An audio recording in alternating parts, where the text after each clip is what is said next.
Ok, bom dia, hora de levantar e não esqueça suas botas, porque hoje é o Dia da Marmota!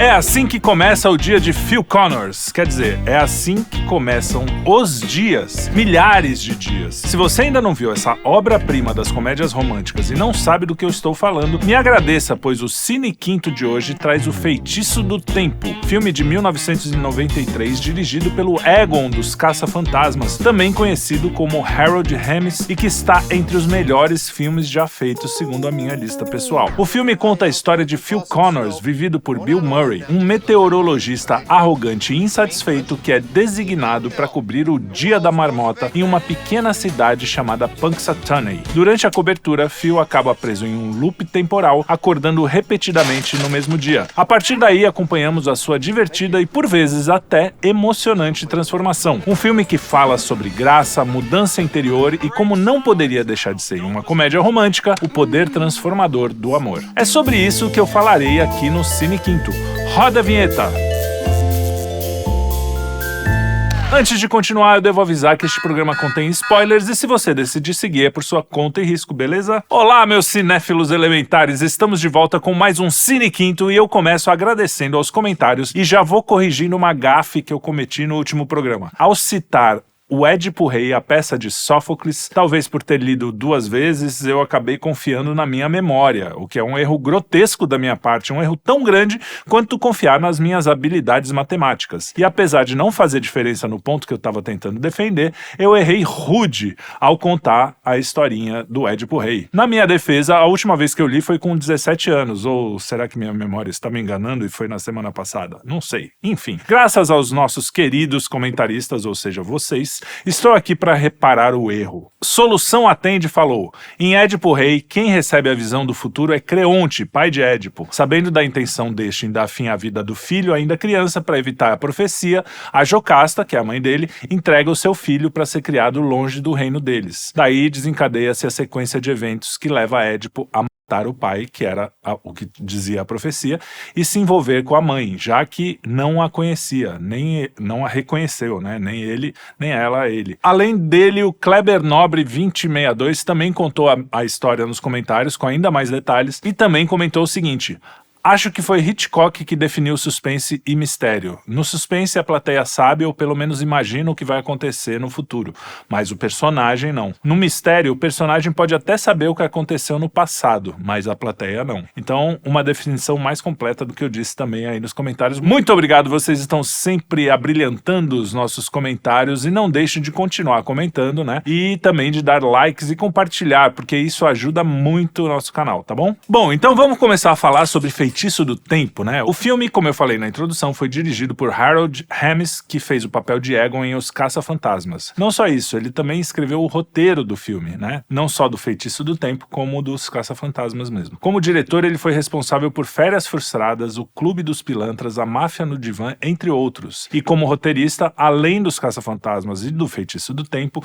ele também escreveu clássicos da comédia nos anos 80, como De Volta às Aulas, que é aquele velho que volta, o cara mais velho que volta para as universidades e aí tem muitas gargalhadas, altas loucuras, grandes confusões. O Clube dos Cafajestes e Almôndegas, ele também escreveu. Harold e o Bill Murray já tinham trabalhado junto em comédias de sucesso, como Os Próprios Caça-Fantasmas, onde desenvolveram uma amizade e parceria criativa. Mas no Feitiço do Tempo marcou um momento de tensão entre eles, né? Durante as filmagens, Murray estava lidando com umas questões pessoais, estava se separando e tal, e queria que o filme abordasse de maneira mais intensa os temas existenciais e filosóficos, dessa coisa do loop temporal. Enquanto o Ramis queria que a comédia fosse mais leve, com apelo pro público. E essas duas diferenças de visão geraram atritos e brigas que acabaram afetando a amizade deles, e isso provavelmente também deu ao filme um equilíbrio perfeito entre entretenimento e filosofia, né? Você vê que às vezes uma coisa ruim traz uma coisa boa.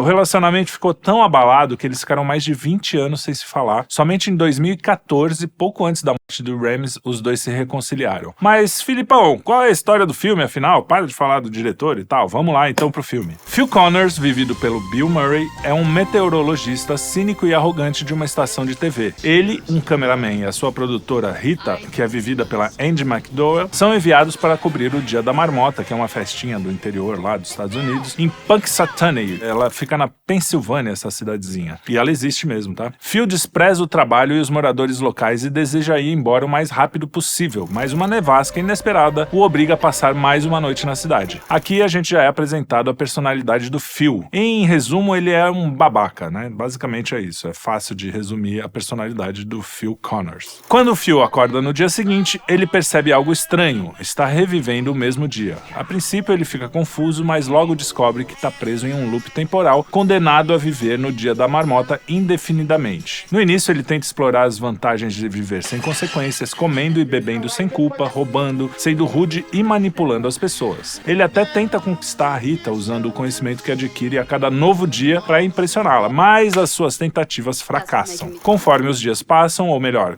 o mesmo dia, né? Phil começa a experimentar o desespero e o esgotamento, tentativas infrutíferas de escapar do loop, incluindo várias tentativas de tirar a própria vida. No entanto, ele sempre acorda no mesmo dia da marmota. Eventualmente, ele começa uma transformação interior. Phil começa a usar o tempo infinito para se aperfeiçoar e ele aprende a tocar piano, fala com quase todos os moradores da cidade, ajuda as pessoas com pequenos gestos e atos de bondade e se torna uma versão mais generosa e gentil de si mesmo. Sua relação com Rita se aprofunda, mas agora, em vez de manipulá-la, ele tenta genuinamente conquistá-la com sua verdadeira personalidade transformada. Finalmente, o Phil passa o Dia da Marmota focado em fazer o bem para os outros e sua sinceridade e bondade cativam a Rita. Na manhã seguinte, ele acorda para descobrir que é o dia seguinte ao Dia da Marmota e o loop finalmente foi quebrado. Phil decide ficar em Punxsutawney ao lado de Rita, disposto a viver essa nova vida que descobriu. Bom, o Dia da Marmota é tão importante, essa é a história resumida, tá? Já com os spoilers que eu avisei ali no começo. O Dia da Marmota foi tão importante na cultura pop, assim, que ele acabou virando uma expressão no mundo inteiro. Nos Estados Unidos, até o Bill Clinton usou, aquela guerra, parece o Dia da Marmota. Aqui a gente fala, né, pô, isso aí é o Dia da Marmota, quando uma coisa se repete muitas vezes, né? O filme, ele começa com uma imagem do céu, né, e o céu tem muitos símbolos, né? Em português, a gente tem ainda essa coisa de usar a mesma palavra para weather e time, né? Então, o feitiço do tempo, na verdade, ele quer dizer tanto o tempo, né, do relógio, quanto o tempo do... o Bill, né? O Bill não, o Phil, ele é... eu sempre confundo os dois. Ele é um meteorologista, então ele tá sempre prevendo o tempo e tal, só que ele acaba preso num loop temporal, que é uma coincidência. Só que essa coisa da língua do tempo só funciona em português, o que é uma coisa legal, uma feliz coincidência que ajudou a tradução do filme, certamente melhor do que uma marmota da pesada, que é o que costumava acontecer naquela época com as traduções de filme, né? Então o filme em português tem um nome até mais interessante do que Groundhog Day, que é o Dia da Marmota, que é o nome do filme em inglês. Bom, e o céu tem um monte de símbolos, mas nesse filme, inclusive, ele tá ali como uma referência à previsão do tempo mesmo. É um dia meio ensolarado que começa o filme, mas ao mesmo tempo que o dia tá desse jeito, o Phil é uma pessoa amargurada. Ele sempre vê o copo meio vazio. E no filme eles falam isso até literalmente, né? Ele é um cara soberbo, trata os caipiras que nem idiota, né? E eu até notei que ele tem os 7 pecados capitais ali. Ele tem soberba, a ira, a gula, né? Tem uma cena até que ele come um monte de coisa. Ele percebe que não vai ter dia seguinte, não tem problema com a saúde, então ele começa a comer que nem um desgraçado. Luxúria, porque ele fica chavecando as mulherzinhas só pra pegar ela, né? Só pra dar um cutuco, como dizia um professor meu de literatura, que ele falava assim, a capituca é dar uns cutuco. Então, na verdade, ele queria dar uns cutuco na mulher lá, né? A avareza também, quando ele não dá esmola pro mendigo e depois ele se transforma, né? Preguiça, ele é um cara preguiçoso, dá pra ver também, ele não se envolve muito com o trabalho, ele quer o resultado, mas não quer, né, se importar com o que ele faz. E a inveja, porque ele quer estar num lugar onde ele não tá, quer apresentar coisas mais relevantes do que aquilo que ele acha uma bobagem, que é o Dia da Marmota. Bom, o fato dele trabalhar com previsão, que busca controlar, né, o futuro, né, a previsão, a gente está buscando saber o que vai acontecer. É interessante porque ele acaba preso num dia que ele sabe tudo o que vai acontecer. Na verdade, a previsão do tempo normalmente até erra, né? A gente vê aqui o pessoal do Apocalipse, do né, vive falando que sabe o que vai acontecer daqui a 100 anos, mas não consegue prever se vai chover amanhã, né? Às vezes eles erram. E a previsão do tempo é uma coisa incerta, você prevê, mas não tem muita certeza.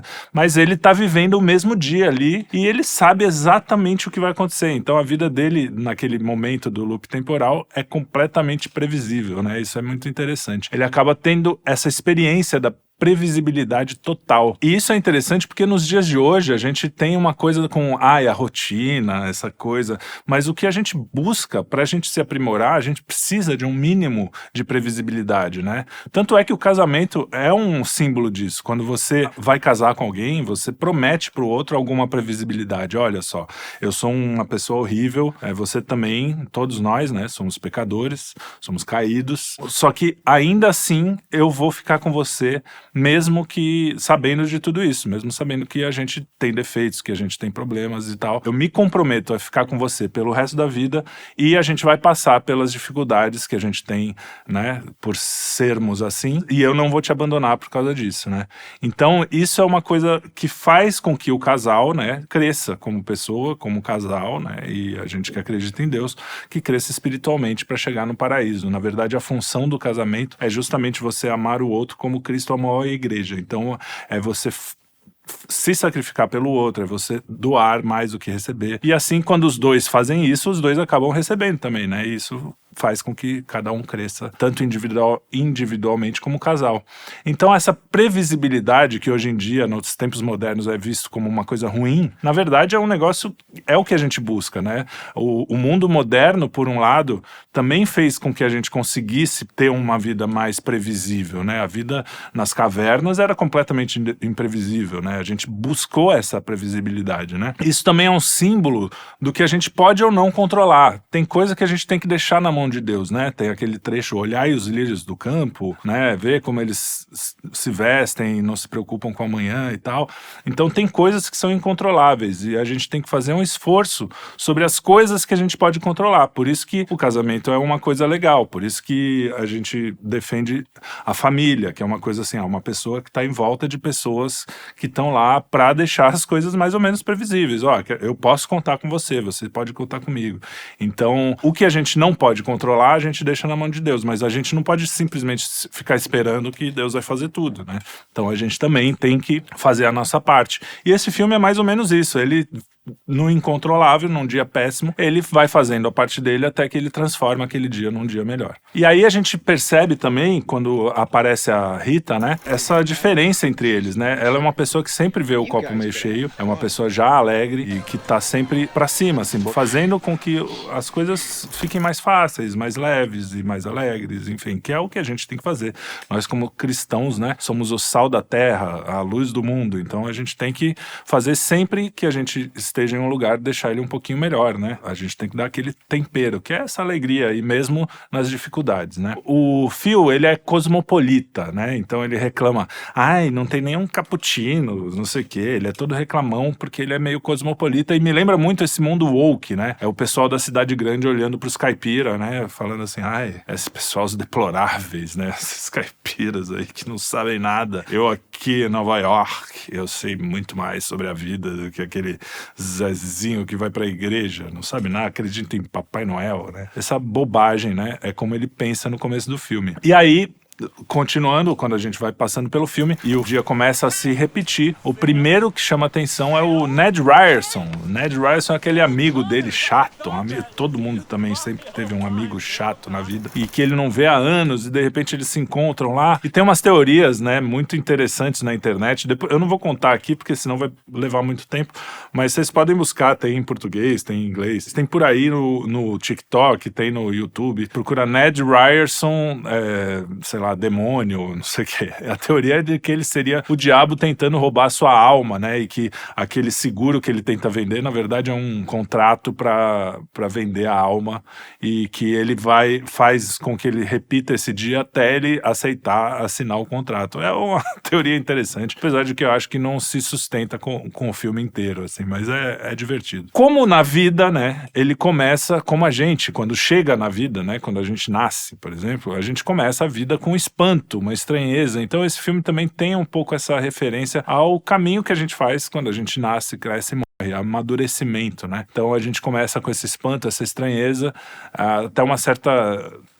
Que isso não pode estar acontecendo, né? Isso, eu imagino que um bebê deve pensar isso. Que é essa, né? O que está acontecendo aqui? No caso do filme, ele fala exatamente isso. Não é possível, isso não está acontecendo, é coisa da minha imaginação, né? Depois tem um medo, uma certa até raiva, né? Que quando você tá ali assustado com aquela situação, depois ele vai tentar resolver as coisas na prática, né? Que é como a gente também faz. Vamos então aprender a segurar num garfo, a comer, a fazer as coisas mais práticas, né? Quando a gente começa. E no caso do filme também, essa coisa da vida prática é simbolizada quando ele vai pro médico, o psiquiatra. Ele fala assim, bom, não tem jeito, não sei o que eu vou então procurar a ciência, eu vou procurar, que é o que a gente faz, né? A gente começa a conhecer o mundo e procurar, né, uma espécie de ciência rudimentar ali, né? E uma coisa legal que os caras fizeram no filme é que eles não escolheram um dia perfeito, né? E ele fala isso no filme em um momento, né? Ele fala, podia ter sido um dia, pelo menos, para se repetir, um dia que eu tava nas Ilhas Virgens, que eu conheci uma mulher, a gente tomou pina colada, foi um dia maravilhoso. Não, os caras escolheram o pior dia, segundo o Phil, o pior dia da vida dele, né? Que deu tudo errado, é aquela coisinha que ele despreza, né? Aquele dia da marmota lá. Então, o que a gente lê disso no filme, né? É o sofrimento como um valor, né? Quando o cristianismo fala muito disso, o sofrimento ele vai te trazer crescimento, ele vai te trazer algo melhor lá na frente. Então, quando você põe um sentido no sofrimento, você cresce, que é o que acaba acontecendo no filme, né? Quando ele começa a ter esse sofrimento, ele chega a ficar deprimido, não sei o quê. E aí ele usa isso pra se aprimorar e pra virar uma pessoa melhor, mais madura, que é o que a gente deve fazer na vida também, quando a gente lida com o sofrimento, quando a gente se depara, né? Porque o sofrimento, ele é inevitável, não tem jeito, todo mundo vai passar por isso. Isso não é nem cristão só, o budista fala, né? O hindu fala, todo mundo sabe que o sofrimento é algo que você vai passar, não tem jeito. Em uma cena, o Bill fala, né? O Phil, ele pergunta assim, o que você faria se você tivesse preso no mesmo dia, né? Ele acaba conhecendo um caipirão lá. E aí o caipira responde pra ele, olha, isso aí que você tá descrevendo parece minha vida.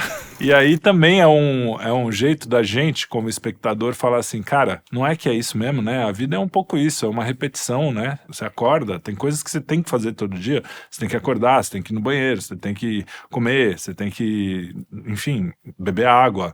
Então, de certa forma, aquela coisa fantasiosa também faz parte da nossa vida, é a rotina, né? E aí ele pergunta, o Phil pergunta, e se não tivesse amanhã? Aí o caipira responde, e a gente poderia fazer o que quisesse. Então, o Phil acaba entrando num momento nihilista, né? E esse nihilismo que ele vive, que ele fala, bom, se não existe amanhã, a consequência lógica é o ateísmo, por exemplo. A consequência lógica do ateísmo, quer dizer, é o niilismo. Porque o cara perde os freios sociais e até os legais, né? E aí você vira um P. Diddy da vida, né? Um hedonista de Hollywood. Porque, afinal de contas, não existe amanhã. E o que é o amanhã para nós cristãos, por exemplo? É o paraíso, é a vida eterna. Então, se a vida acaba quando você simplesmente apaga tudo, faz sentido você ser meio hedonista mesmo, faz sentido você fazer as coisas que te dão prazer só porque, afinal de contas, pra quê, né? É a conclusão lógica do ateísmo e do não existir amanhã é você ser hedonista. E aí dá até uma alegria inicial nesse hedonismo. Tem aquele filme O Todo-Poderoso, do Jim Carrey, né? Que o Jim Carrey é o ator principal. Ele tem esse momento também. Ele tá lá com aqueles poderes, aí começa a levantar a saia da mulher pra ver o que tem embaixo, começa a fazer um monte de coisa hedonista. Só que tanto nesse filme do Jim Carrey, quanto no Feitiço do Tempo, o cara, de repente, percebe que aquilo não é tudo. E como na vida, né? Também, com esses caras de Hollywood, acabam sempre querendo mais e mais, porque não tem fim isso, porque algo não preenche. E aí que eu acho que é uma das provas da existência de Deus, né? Que é justamente isso. Por que não preenche? Porque tem alguma coisa ali que tá além do prazer material, né, da carne, né, tem algo além que você tá buscando e que não tem nada a ver com aquilo ali tudo. O Phil, ele cai na gula, né, aí é que entra aquela cena da gula, ele cita a Rita, que ele tá conversando com ela, já falando, já não tá nem aí com nada, já tentando bater um papo com ela. Ela cita um poema de do Walter Scott, que é o sexto canto da balada do último menestrel.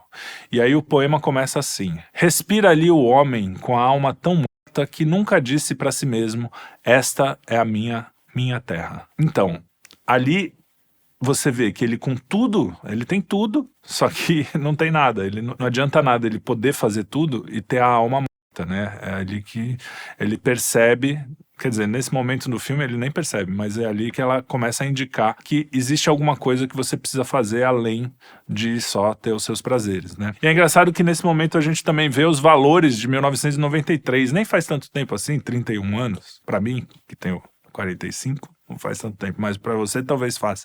Mas foi ontem, né? E a gente vê que os valores, tem um diálogo que ele fala pra ela assim, o que você quer da vida? E ela fala o que todo mundo quer, carreira, amor, casar, filhos. Ela quer um homem humilde, inteligente, protetor, engraçado, romântico, corajoso, sensível, gentil, que toque um instrumento e ame a sua mãe. Olha só, são coisas assim que são básicos da vontade feminina, da vontade humana até, né? E que hoje, num filme woke, imagina o que ela ia querer. Eu ia querer ter uma força pra conseguir bater nos caras tóxicos, ou sei lá, ia querer ser CEO de uma grande empresa e fazer da carreira dela, ser ministra da Suprema Corte, ser presidente, né? Você vê como os valores estão desequilibrados, mas ao mesmo tempo esses valores desequilibrados, vamos dizer assim, só existem mesmo na cabecinha woke, na cabecinha da mídia, na cabecinha... O povão mesmo, a galera, tá querendo esses valores eternos, né? Que são esses valores que ela fala. E a gente percebe isso até no sucesso e fracasso de filmes de Hollywood, que promovem valores que não se conectam com a maioria das pessoas, né? Bom, e aí tem a repetição das cenas. Cara, o filme é muito bem feito, cada momento tá no lugar certo. É um dos filmes, pra mim, um dos filmes perfeitos, assim como De Volta para o Futuro, apesar do Daniel, meu sócio, não achar que De Volta para o Futuro é tão bom, ele prefere, inclusive, o Feitiço do Tempo, o que eu quase concordo, porque realmente é um páreo duro, mas é que eu tenho um carinho pelo De Volta para o Futuro. Mas enfim, os dois falam de tempo, né, curiosamente. Quando essa cena vai se repetindo com a Rita, o Phil força pra fazer tudo o que ela gosta. Ele não tá sendo ele e fazendo com que ela goste de um cara virtuoso. Ele fica exagerando pra fazer tudo o que ela gosta. Então, ela pede uma bebida, ele pede a mesma bebida, né? Primeiro ele pede errado, aí ele vê, aí no dia seguinte, né, que é o mesmo dia, ele vai e pede a mesma bebida. Mas tudo fica meio fake, né?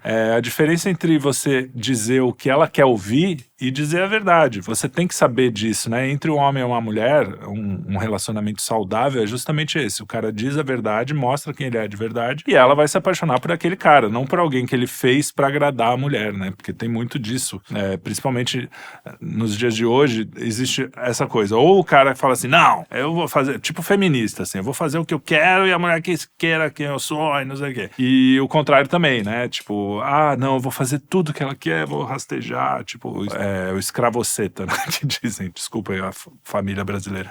Mas é isso, então não é nenhum nem outro, você tem que ser você mesmo, né? Mas ser uma pessoa gentil, uma pessoa que faça as coisas pelo outro também. Aliás, isso vai te fazer mais virtuoso. Então não é fazer o outro porque você quer agradar, mas é fazer porque você tá fazendo certo, né? Aliás, essa coisa da coisa se repetir é o sonho de todo homem que vai paquerar, né? Tipo, quando eu era jovem, se eu pudesse saber o que a menina gosta ou não, ia ser, né?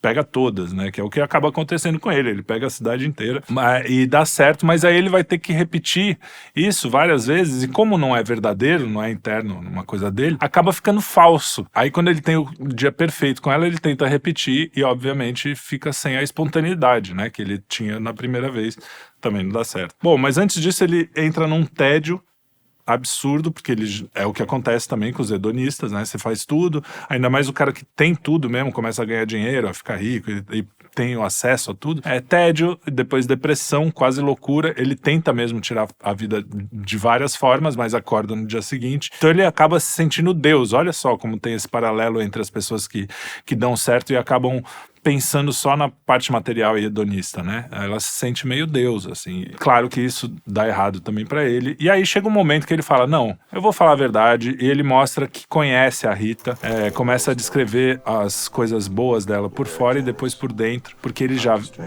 teve com ela tantos dias, né? Que ele acaba percebendo as nuances da personalidade dela e acaba se apaixonando realmente, né? Ele não quer só comer, ele quer ficar com ela e, né, fica realmente apaixonado. E aí ele confessa pra ela e pra ele mesmo que ele é impotente diante de algumas coisas, né?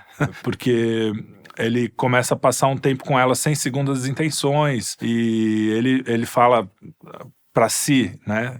Nossa, eu sou um babaca. Ele fala, acho que às vezes, acho que tem um momento que ele fala até pra ela, eu não sou um idiota. Então isso é uma lição de humildade que ele acaba tendo e também é um sinal pra gente, né? A gente tem que saber que a gente tem as nossas escuridões internas, né? Então ele fica feliz só por estar com ela.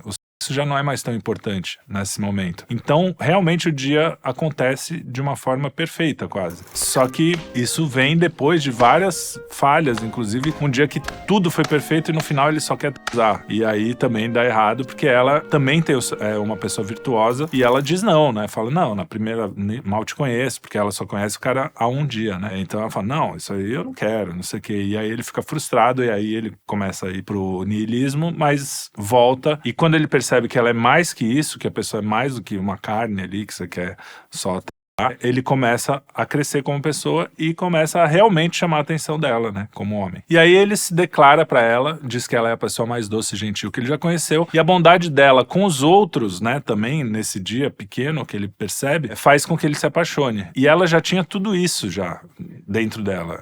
Então ele descobre, de certa forma, de um jeito mais profundo, e acaba ele mesmo se transformando. E ele fala assim, ó, eu não mereço alguém como você, mas se eu pudesse tê-la, a amaria pelo resto da vida. E ela responde, você disse algo? Que ela tava quase dormindo, né? E aí ele não fala de novo, porque ele não precisa falar pra ela, ele descobriu isso internamente. E é assim também quando a gente descobre o amor a Deus. Você fica tão assim, cara, é tanta bondade, é tanta beleza, que eu não mereço isso, né? Ele fala exatamente isso, eu não mereço uma pessoa como você. Ou seja, ele descobre, a gente precisa ter essa humildade. Por isso que quando você tá lá com tudo, você tem tudo e não sei o quê, como os pedir da vida lá, você não consegue ver essa grandeza, porque você não tem a humildade suficiente para saber o quanto você não merece isso, né? Quando eu me converti, eu tive isso.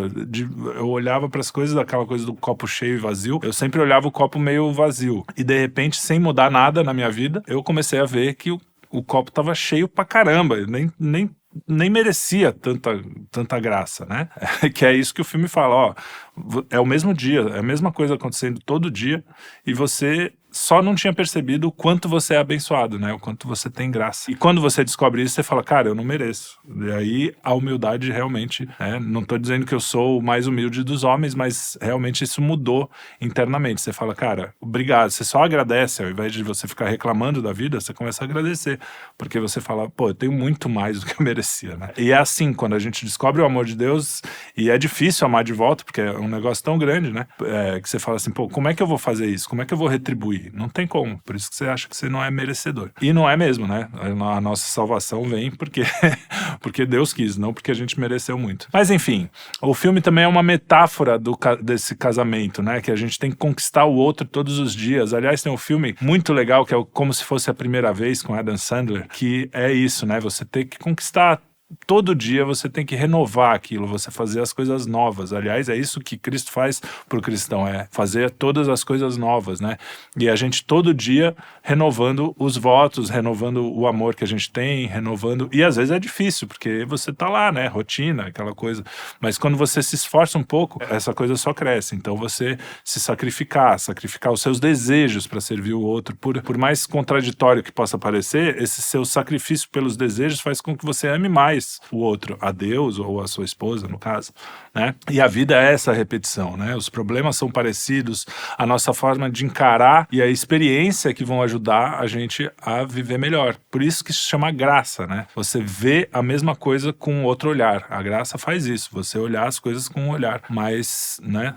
Um olhar melhor, um olhar maior para as coisas, o que elas realmente significam. Aí ele começa, né? O Phil começa, depois de muitos anos vivendo o mesmo dia. O diretor fala alguma coisa entre 10 e 100 mil anos. Então, um gap meio grande. Mas assim, eu imagino que, aparentemente, pelo que a gente vê lá no filme, parece uns 10, 12 anos, assim, tem muita gente que tem essa teoria que é por aí. Ele começa a perceber essas coisas, né? E mesmo sabendo que ele não vai ter nada em troca, porque não tem dia seguinte, ele começa a fazer o bem. Faz o próprio trabalho com amor, né? Ele começa a perguntar o que você achou, ficou bom, não sei o que. Ele começa a realmente se importar. Ele começa a ler a literatura francesa, tem uma hora que ela fala assim, eu gosto de literatura francesa. E aí ele decora uma frase lá e fala, le bleu, le bleu, le bleu, não sei o que ele fala lá. E aí ele começa a realmente ler a literatura francesa e não apenas decorar, né? Aí ele vai aprender piano, né? Começa a se aprimorar. E aí quando ele tá começando a melhorar, ele tem uma catarse ali, que é quando ele percebe que naquele dia um mendigo que mora na rua lá, ele morre naquele dia. Ele fala, não, nesse dia ninguém pode morrer, porque esse dia tem que ser perfeito. Ele tá querendo fazer daquele dia um dia perfeito. E ele também percebe a impotência, né? Que ele não consegue salvar o mendigo e ele tenta até dar comida pra ele, pega o cara de manhãzinha, começa a dar sopa, não sei o quê. Mas não adianta porque ele é impotente. E isso mostra também, né, que a gente é impotente sobre algumas coisas. E ele começa a ver que não é o tal Deus, né? Aliás, é justamente alguém bem normal que pode se transformar, que é uma coisa interessante também do filme. Ele não é um cara horrível, não é um vilão.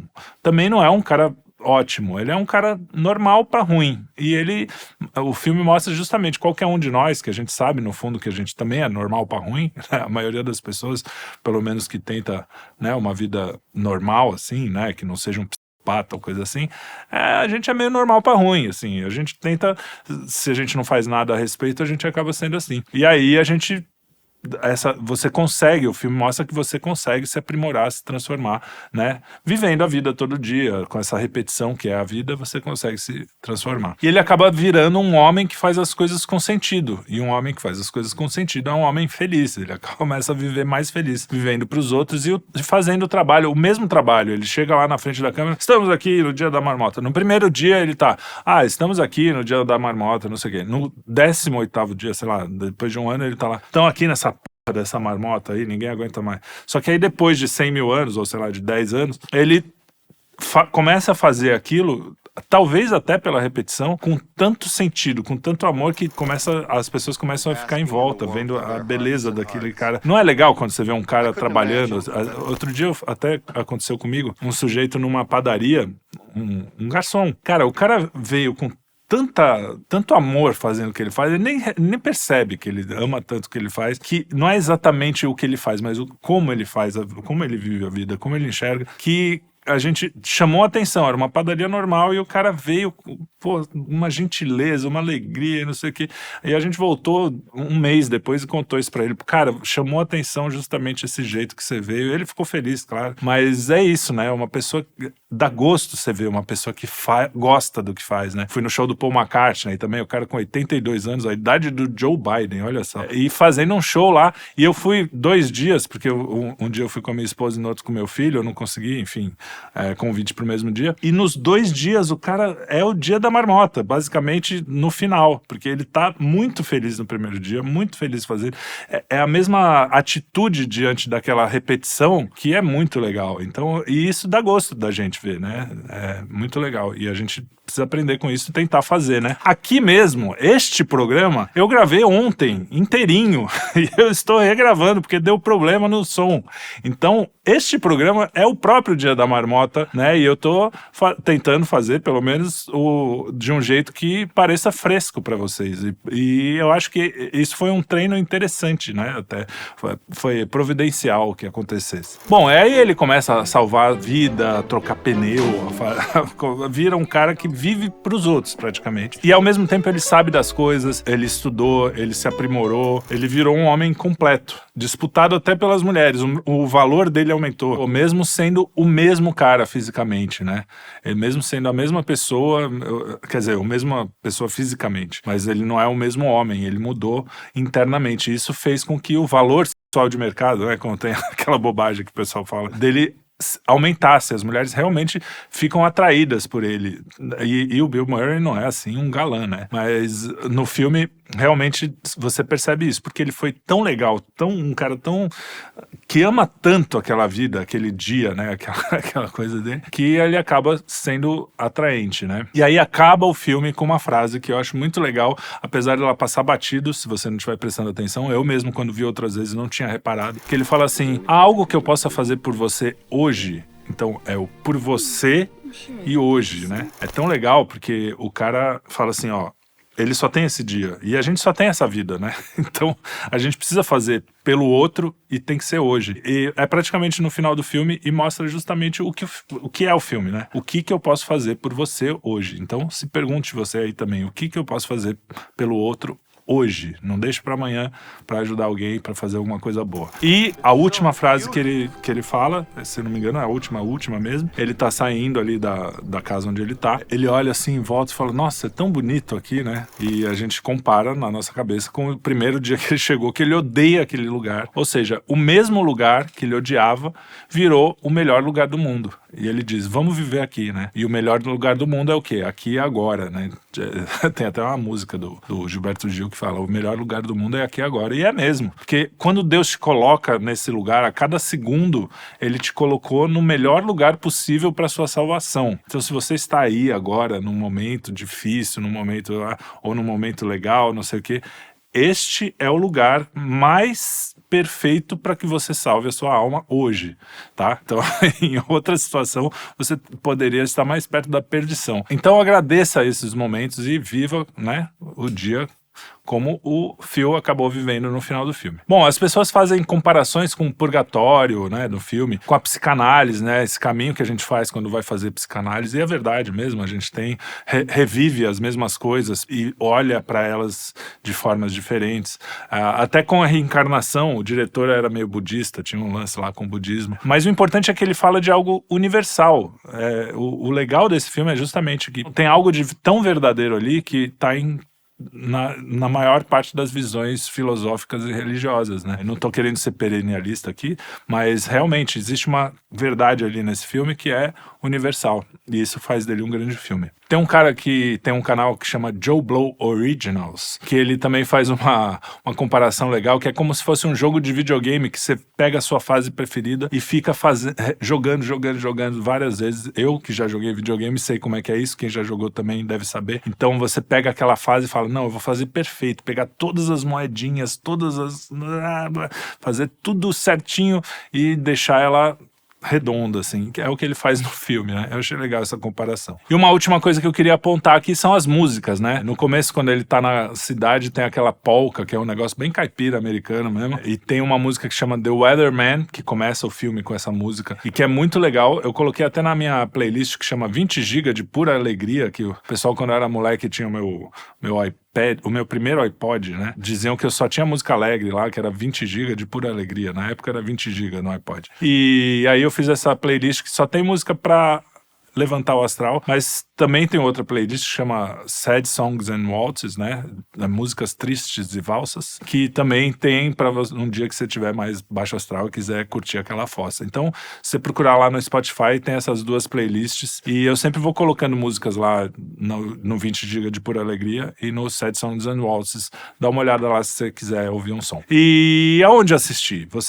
Mais um filme que é difícil de encontrar, você só consegue alugar ou comprar na Amazon, na Claro ou na Apple. Então, tá aí, né? Mais uma vez aquela história de que como é que vai ser esse mundo aí de streamings sem as videolocadoras que a gente tinha. Tem filme que você não vai achar mais. Então, eu sugiro que alguns filmes você baixe mesmo, de algum jeito, seus preferidos, porque a gente nunca sabe o dia de amanhã. Mesmo que você compre, é bom comprar pra ajudar, né, os caras que criaram o filme.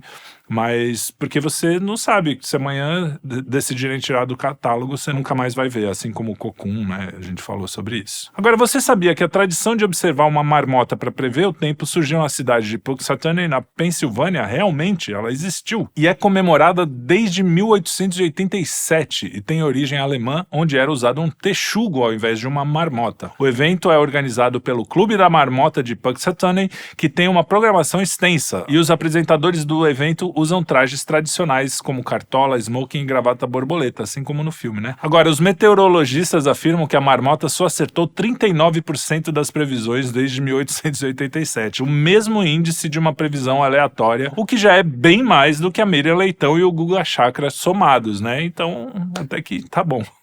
Bom, e agora para finalizar, eu queria dizer que a gente não só pode melhorar com a previsibilidade, mas é bom que as coisas sejam previsíveis, como eu falei antes, né? Então eu vou ler aqui um texto do Chesterton, do G.K. Chesterton, que eu acho que tem tudo a ver com esse filme, e aí eu vou finalizar com esse texto maravilhoso, que inclusive está no livro Ortodoxia, que foi um dos livros responsáveis pela minha conversão, então é um livro muito importante para mim e eu gosto muito. O sol levanta-se todas as manhãs, eu não me levanto todas as manhãs. A variação, porém, não se deve à minha atividade, mas à minha inação. Ora, para usar uma frase popular, pode ser que o sol levante-se regularmente, porque nunca se cansa de levantar-se. A sua rotina pode provir não de uma falta de vitalidade, mas de uma torrente de vida. O que eu quero dizer pode ser observado, por exemplo, nas crianças, quando descobrem algum jogo ou brincadeira de que gostam muito. Uma criança balança ritmicamente as pernas devido a um excesso e não a uma ausência de vida. As crianças têm uma vitalidade abundante, são impetuosas e livres de espírito, e portanto querem as coisas repetidas e inalteradas. Elas sempre dizem de novo, e o adulto faz tudo de novo até ficar quase morto. Os adultos não são suficientemente fortes para exultarem na monotonia, mas talvez Deus seja suficientemente forte para exultar na monotonia. É possível que Deus diga ao sol todas as manhãs, de novo, e diga à lua todas as noites, de novo. Pode ser que não seja uma necessidade automática que faz todas as margaridas iguais. Pode ser que Deus faça cada margarida separadamente e que nunca tenha cansado de fazê-las. Pode ser que ele tenha um eterno apetite de infância, pois nós pecamos e envelhecemos, e o nosso Pai é mais jovem do que nós. Muito obrigado e até o próximo Quinto Elemento. Não deixe de assistir os nossos programas no Estúdio Quinto Elemento aqui no canal. Valeu!